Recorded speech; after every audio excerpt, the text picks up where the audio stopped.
India's chokehold is now making it difficult for Pakistan to keep its neck above waters. Gasping for breath, the country is now resorting to blowing hot air. Lot of sound and fury signifying absolutely nothing. With reactions that have been coming in, the fear is isolation that is now being compounded all the way. This is how India strategically, militarily, diplomatically is now responding to terror state Pakistan.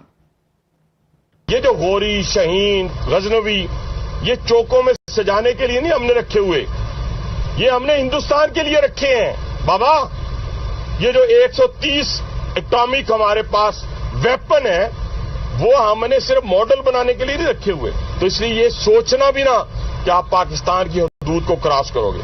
अगर सोचोगे भी तो उसका खमियाजा आपको भुगतना पड़ेगा। Indus water treaty जो 64 साल पुराना मुआहदा है, उसको इनवेंस कर दी लेजिस्लेशन में। वो ट्रीटी ना अमेंड हो सकती है, ना टर्मिनेट हो सकती है without the consent of both countries. मैं समझता हूं कि ये बेहतर होगा हिंदुस्तान के लिए, कोई नया पंगा ना ले। Lashkar-e-Taiba is an ancient, it's a defunct thing, it doesn't exist anymore.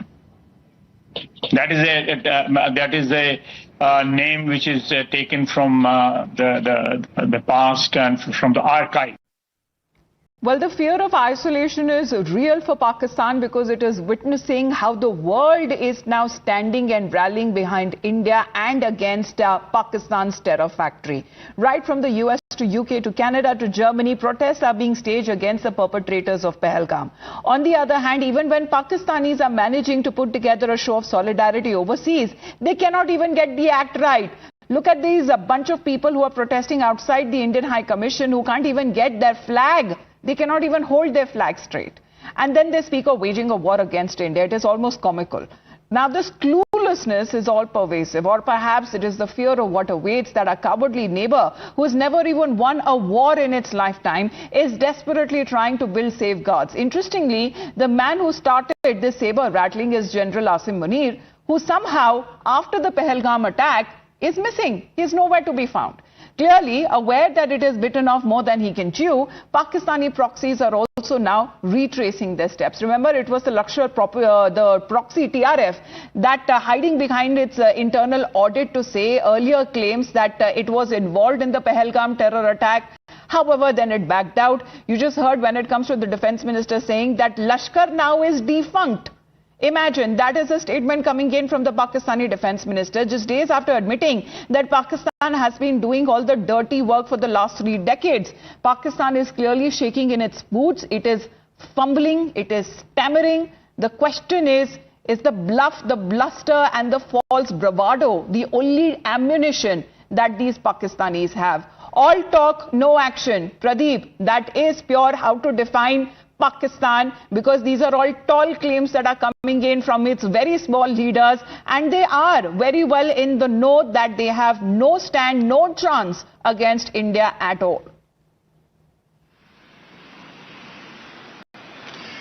Yes, Amita, you are absolutely right, because it's called much ado about nothing, you rightly said, because these are all hollow slogans being made by the Pakistani netas. The biggest question right now everybody is asking, first question is that where is the Pakistani general, the chief of army staff Asim Munir, because the man who should have been holding ground and to be seen on ground with his soldiers, he has gone underground. Whether he is hiding in a bunker or whether he has left the country, nobody knows.